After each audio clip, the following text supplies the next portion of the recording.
اگلا سوال ہے، اگر کوئی شخص جان بوجھ کر قرآن کے مصحف کی ترتیب سے الٹ صورت پڑھ لے، مثلا پہلی رکعت میں سورہ فلق اور دوسری رکعت میں سورہ کافرون، تو کیا اس کی نماز درست ہوگی؟ سجدہ سہو ضروری تو نہیں ہوگا؟ سب کے نزدیک نماز درست ہے اور سجدہ صاحب بھی نہیں ہے، البتہ حنفی کہتے ہیں کہ گنہگار ہو جائے گا، نماز ہو جائے گی، سجدہ صاحب بھی نہیں ہوگا. لیکن حنفی اس لیے کہتے ہیں کہ ان کا بزرگ ان کو پٹی پڑھا گئے. ہمارے پاس تو صحیح مسلم میں حدیث ہے کہ نبی صلی اللہ علیہ وآلہ وسلم نے، صحابہ کرام کہتے ہیں ہم ایک دفعہ نماز پڑھائی، پہلی رکعت میں سورہ نساء پڑھی اور دوسرے میں سورہ آل عمران پڑھی. تو آپ نے تو اس طرح کیا. اس طرح صحیح مسلم میں ایک حدیث ہے کہ نبی علیہ السلام نے پہلی رکعت میں سورہ اخلاص پڑھی اور دوسرے میں سورۃ الکافرون پڑھی. تو ترتیب بدل کے پڑھنا بھی سنت ہے، دونوں طریقے سنت ہے. ترتیب سے بھی پڑھے کوئی وہ بھی سنت، ترتیب بدل کے بھی پڑھے وہ بھی سنت. سیدہ صاحب تو ویسے کسی کے نزدیک وہ کہتے ہیں جی قرآن الٹا نہ پڑھو کہیں اللہ تمہارا دل نہ الٹے کر دے. ہاں یہ باقاعدہ ان کی فقہ کی کتابیں اٹھا کے دیکھیں. قرآن الٹا کون پڑھ رہا ہے؟ الٹا تو یہ ہے کہ بھی قل هو اللہ احد ہے، اس آیت میں دال اینڈ پہ اور دال میں پہلے پڑھ دوں، جیسے وہ یہ تعویذات لکھنے والے جادوگر کرتے ہیں، آیتوں کو الٹا کر دیتے ہیں. سورت تو الٹ ہو ہی نہیں سکتی، جب میں پوری سورت پڑھوں تو الٹ کیسے ہوئی؟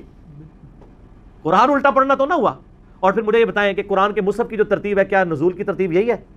تو سب سے پہلے تو آپ یہ کہیں گے اللہ نے الٹا قرآن نازل کیا ہے. 30واں پارہ پہلے نازل ہوا ہے، 30واں پارے میں جتنی صورتیں شروع میں نازل ہوئی ہیں، تو الٹا قرآن تو پہلے اللہ نے نازل کیا ہے.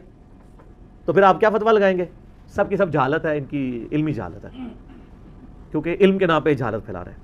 سجدہ صاحب واجب نہیں ہوگا. سجدہ صاحب کی چیزوں سے واجب ہوتا ہے، میں نے ڈیٹیل لیکچر دیا، مسئلہ نمبر 92 آپ جا کے دیکھ لیں، یوٹیوب پہ لکھیں. تو سجدہ صاحب کے 8 مقامات کون سے ہیں جن پہ سجدہ صاحب واجب ہوتا ہے، اور کون سے ایسے 5 مقامات ہیں جن پہ سجدہ صاحب واجب نہیں ہوتا، خام خواہ لوگوں نے بنایا ہوا ہے.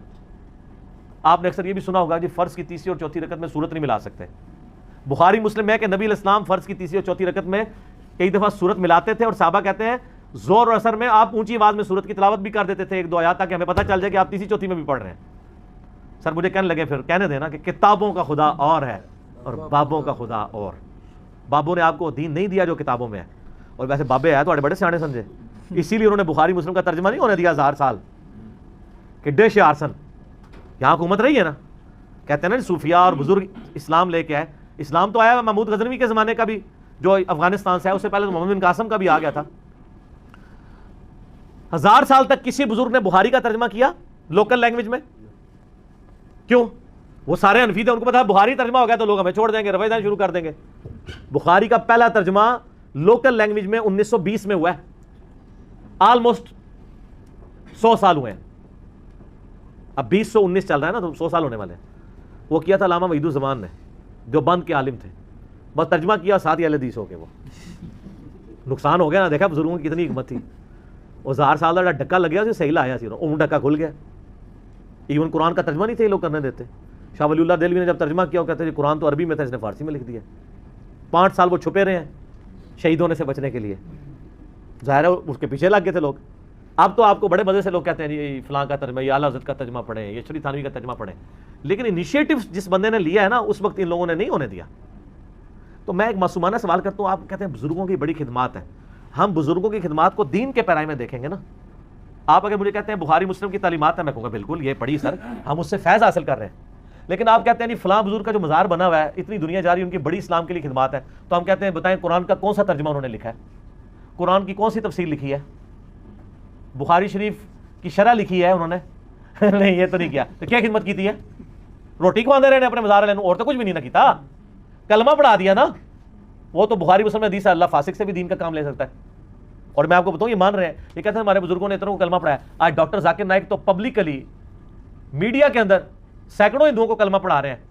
تو بریلوی دیوبندی کیوں نہیں ان کو اولیاء اللہ مان لیتے؟ ہے پھکی کہیں گے نہیں گمراہ ہے. تو آپ کے باپے اگر کلمہ پڑھاتے رہے ہیں اور ان کو ہم ان کے عقیدوں کی بنیاد پہ گمراہ سمجھتے ہیں، تو سر ناراض نہ ہویا کرو. بیماری تو ایک ہی ہے، اپنا ابا تو چنگا لگتا ہے. جب ہم کہتے ہیں کلمہ تو پڑھایا تھا لیکن عقائد میں خرابیاں دے کے گئے ہیں. میرا یوٹیوب پہ کلپ ہے، بالکل میں نے اس مسئلے کی انجینئرنگ کر دی ہے. انڈیا پاکستان بنگلہ دیش میں برصغیر پاک و ہند میں کیا بزرگوں نے اسلام پھیلایا؟ تو میں نے بتایا کہ اسلام نہیں پھیلایا انہوں نے، اسلام نے ان کو قبول کیا ہے. انہوں نے اگر اسلام کو قبول کیا ہوتا تو یہ بدعت ادھر جاری نہ کرتے. یہ فرق اسی لیے. تو اب دیکھ، لیکن اللہ کا شکر ہے کہ بزرگوں کی آنے والی نسلیں جو ہیں وہ کتاب و سنت پڑھ کے انورٹڈ کاموں میں گمراہ ہو رہی ہیں، یعنی ہدایت تک پہنچ رہی ہیں. جھوم جھوم کے کہہ رہی ہیں کہ نہ میں وابی نہ میں بابی، میں ہوں مسلم علمی کتاب.